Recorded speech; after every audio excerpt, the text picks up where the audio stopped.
नमस्कार, आप देख रहे हैं self made tutorial. Self made tutorial में एक बार फिर से मैं आपका स्वागत करती हूं। आज के लेक्चर सीरीज़ में आप देखेंगे नेट जेआरएफ 2020 का क्विक प्रिपरेशन, यानी जो बहुत मैराथन में तैयारी जो कराई जा रही है उसका पार्ट 3, पार्ट 1 और पार्ट 2 वीडियो सीरीज अपलोड हो चुके हैं चैनल पे। ये है पार्ट 3। पार्ट 3 में आप देखेंगे सिंधु घाटी सभ्यता, हड़प्पा सभ्यता या कांस्ययुगीन सभ्यता के previous year question with answer, with best explanation. Okay, तो चलिए, ये क्वेश्चन जो है इस क्वेश्चन में आप देखेंगे दिसंबर 2011 से 2006 तक का प्रश्न और उसका आंसर। यदि आप नेट जेआरएफ की तैयारी में बहुत तेज़ी से लगे हुए हैं तो इस वीडियो को ज़रूर देखें, खुद को जज करें, और किसी तरह की कमी है आपकी तैयारी में तो फिर आप जो रिवाइज करना है उस पेपर को रिवाइज करें। या ऐसा भी है कि जो टॉपिक, इम्पोर्टेंट टॉपिक अभी आपका कंसेप्ट क्लियर नहीं हो पाया है तो आप कमेंट सेक्शन के माध्यम से हमें भेज सकते हैं। मैं कोशिश करूँगी कि उस पर एक वीडियो लेक्चर तैयार करूँ और चैनल पे अपलोड करूँ। ओके, चलिए अब हम शुरू करते हैं। दिसंबर 2011 का प्रश्न है। ये प्रश्न पत्र जो आपको दिख रहा है, मैं फिर से बता दूँ, हड़प्पा सभ्यता का है, जिसको हम सिंधु घाटी सभ्यता भी कहते हैं, और कांस्ययुगीन सभ्यता या bronze age civilization, Indus valley civilization भी कहते हैं। इतने नामों से जानते हैं। ओके, तो सबसे पहला क्वेश्चन, किस पुरातात्विक स्थल पर अग्नि उपासना का साक्ष्य मिला है? हस्तिनापुर, आलमगीरपुर, कौशाम्बी, लोथल। नहीं, इसमें लोथल में मिला है, लोथल में और कालीबंगा में। ओके, तो आंसर इसका होगा डी।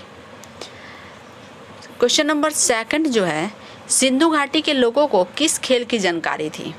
ओके, यानी कि यदि आप पढ़े होंगे कि सिंधु घाटी सभ्यता के मनोरंजन का साधन क्या है, तो आप दिमाग लगाए फटाफट और ये बताएं। जैसे रथ दौड़, पासे का खेल, पोलो और घुड़सवारी।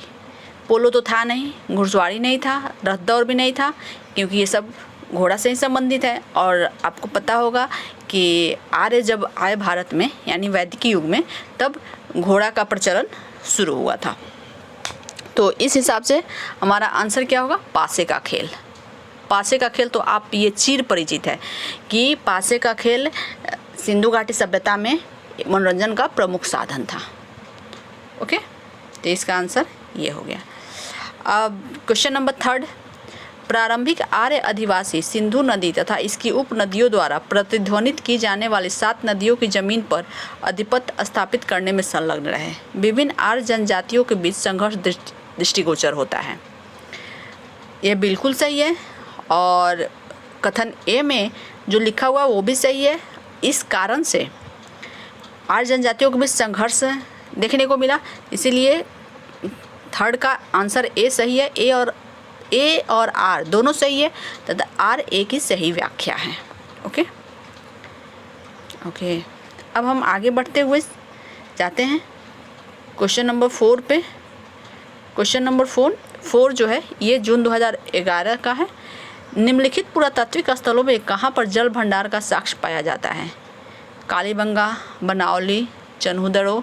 इसमें से जल भंडार के साक्ष्य, क्योंकि लोथल तो समुद्र के किनारे भी था। लोथल किस राज्य में स्थित था? गुजरात का गुजरात में लोथल स्थित था, और उसके किनारे बंदरगाह थे। तो जल भंडार के साक्ष्य आपको यहीं से प्राप्त हुए हैं।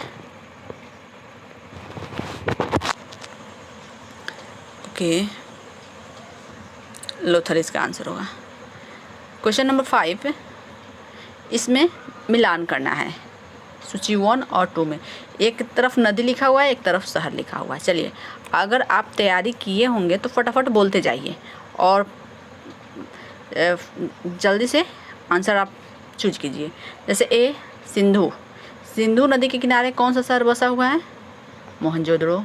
रावी नदी के किनारे हड़प्पा, सतलज नदी किनारे कालीबंगा, रोपड़ घग्गर नदी किनारे। ओके, देखते हैं। ए का 2 होगा, मोहनजोदड़ो सही। बी रावी, रावी का 4 होगा, ए सही है।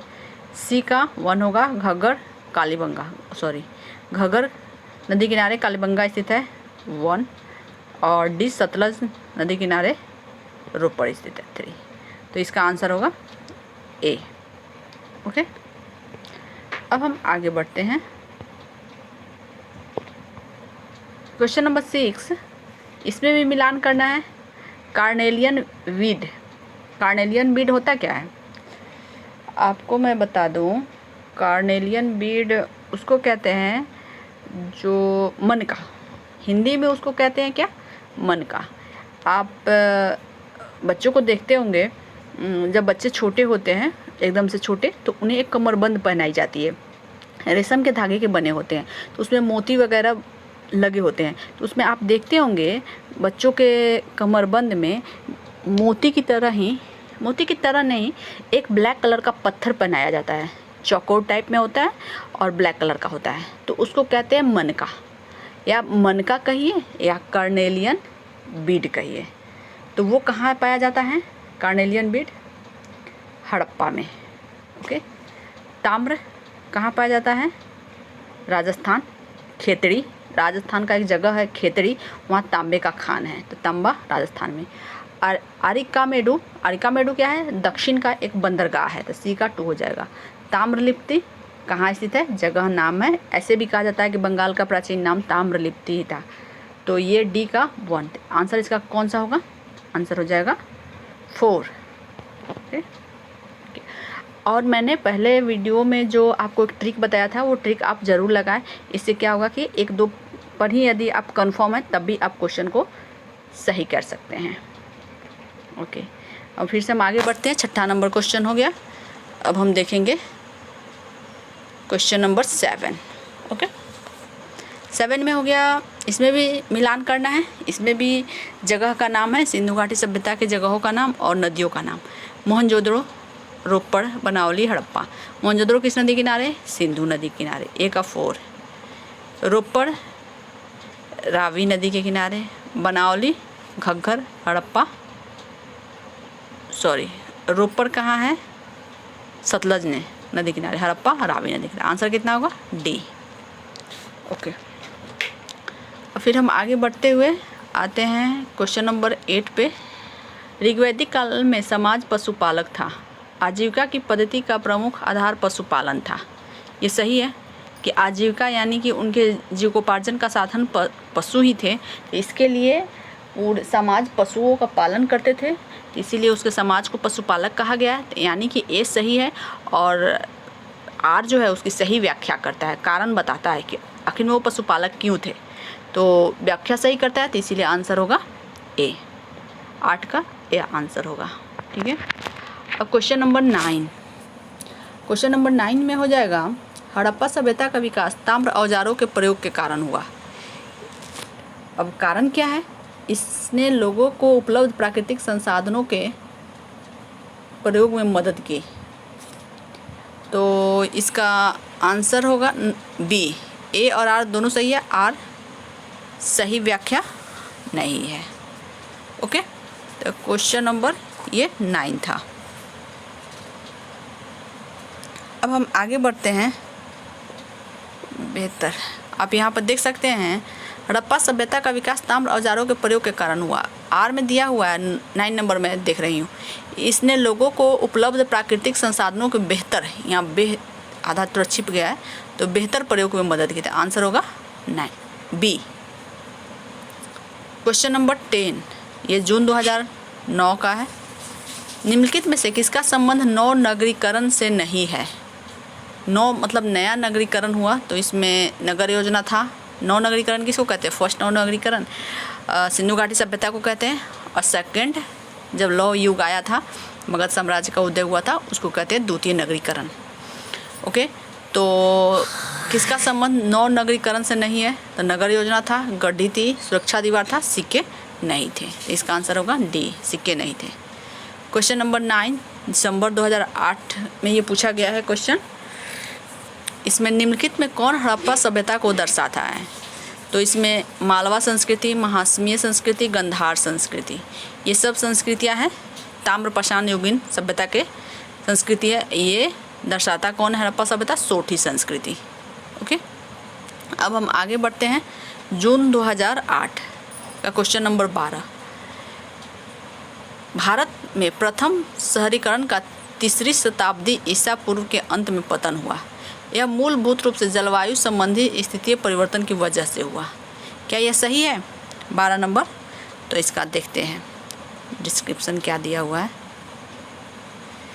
ए गलत है क्योंकि 3री शताब्दी में नहीं हुआ था, आर सही है, तो इसका आंसर डी होगा। 12 का आंसर डी। क्वेश्चन नंबर 13, निम्नलिखित में से कौन हड़प्पा सभ्यता से संबंधित है? चौतरा, लांगनगंज, लंगनाच, मेहरगढ़, आहार। तो मेहरगढ़ इसका आंसर होगा क्योंकि ये सब पाषाण युग से संबंधित हैं। क्वेश्चन नंबर 14, निम्नलिखित कथनों पर विचार कीजिए। ऋग्वैदिक काल में राजा एक छत्र सम्राट था। ऋग्वैदिक युग में सामंतवाद का जन्म हुआ। ऋग्वैदिक काल में पुरोहित सबसे महत्वपूर्ण पदाधिकारी था। तो इसमें से कौन सा सही है? तो आप तीनों ऑप्शन देख रहे होंगे कि ऋग्वैदिक काल में राजा एक छत्र सम्राट नहीं होता था, राजा का चुनाव होता था। ऋग्वैदिक युग में सामंतवाद का जन्म हुआ। ऋग्वैदिक युग में सामंतवाद नहीं था, ऋग्वेद में सामंतवाद वगैरह इस तरह की किसी भी तरह की अव्यवस्था टाइप सिस्टम नहीं था। तो क्वेश्चन ये ऑप्शन 3 जो है, ऋग्वैदिक काल में पुरोहित सबसे महत्वपूर्ण पदाधिकारी थे, ये सही है। तो इसका आंसर होगा डी। ओके, 14 नंबर क्वेश्चन का आंसर है डी।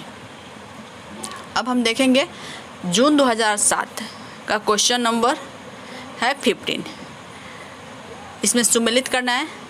सुतकाको, सोरतुघई, कोटलानिहंग खां, देसलपुर, ये जगह कहाँ स्थित है? तो एक आपका हो जाएगा 3 बलूचिस्तान। सुतकाको बलूचिस्तान में स्थित है। ये कहाँ? भारत के पश्चिम में स्थित। सोरतुघई अफ़गानिस्तान में स्थित है। कोटलानिहंग खां पंजाब और देसलपुर गुजरात में है। तो इसका आंसर हो जाएगा डी। ओके, अब हम आगे बढ़ते हैं, देखते हैं क्वेश्चन नंबर 16 में देखेंगे युद्ध के निम्नलिखित शास्त्रों में कौन हड़प्पा संस्कृति के उपलब्ध नहीं हुए? नीचे दिए गए कूट को सही उत्तर का चयन करें। हड़प्पा संस्कृति में कौन से उपलब्ध नहीं थे?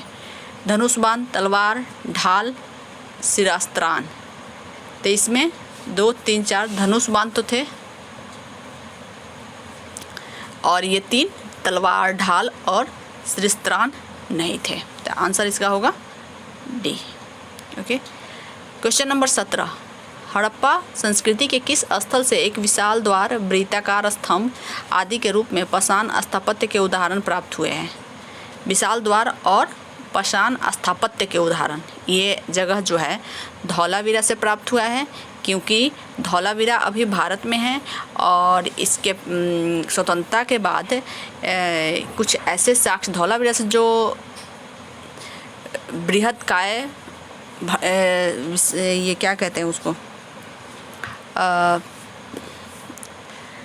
अन्नागार नहीं कहेंगे उसको, एक महल जो प्राप्त हुआ है, जो मोहनजोदड़ो में जो विशाल महल प्राप्त हुआ है वो धौलावीरा से प्राप्त हुआ है और धौलावीरा से 7 राउंडेड यानी 7 दीवारों से घिरा हुआ जगह प्राप्त हुआ है। तो इसीलिए ऐसा कहेंगे कि मोहनजोदड़ो की तुलना में, या ये कहें कि मोहनजोदड़ो से हम धौलावीरा की तुलना कर सकते हैं क्योंकि स्वतंत्रता के बाद मोहनजोदड़ो चला गया पाकिस्तान में और उसी के प्रारूप के रूप में धौलावीरा ये भारत में है, जहाँ एक विशाल द्वार है, वृत्ताकार स्तंभ आदि है और पाषाण स्थापत्य के भी उदाहरण प्राप्त होते हैं। क्वेश्चन नंबर 18, किन विशेषताओं के आधार पर हड़प्पा संस्कृति की मुद्राओं पर मिलने वाली आकृति की पहचान शिव से की जाती है? अच्छा, तो चलिए देखते हैं। इसे त्रिशूल के साथ दिखाया गया है, इसे योगी की मुद्रा में दिखाया गया है। तो त्रिशूल के साथ तो नहीं दिखाया गया, योगी की मुद्रा में दिखाया गया, ये सही है। इसे पशुओं से घिरा हुआ दिखाया गया, ये भी सही है। इसे पार्वती जैसी आकृति के साथ दिखाया गया है, ये भी गलत है। तो इसका आंसर होगा बी। ओके, इसका आंसर बी होगा। अब हम आगे बढ़ते हैं, देखते हैं दिसंबर 2006 में हड़प्पा सभ्यता से किस तरह से क्वेश्चन पूछे गए थे। यह किसका कथन है कि हड़प्पा तथा मोहनजोदड़ो सिंधु घाटी सभ्यता की 2 राजधानियाँ थी?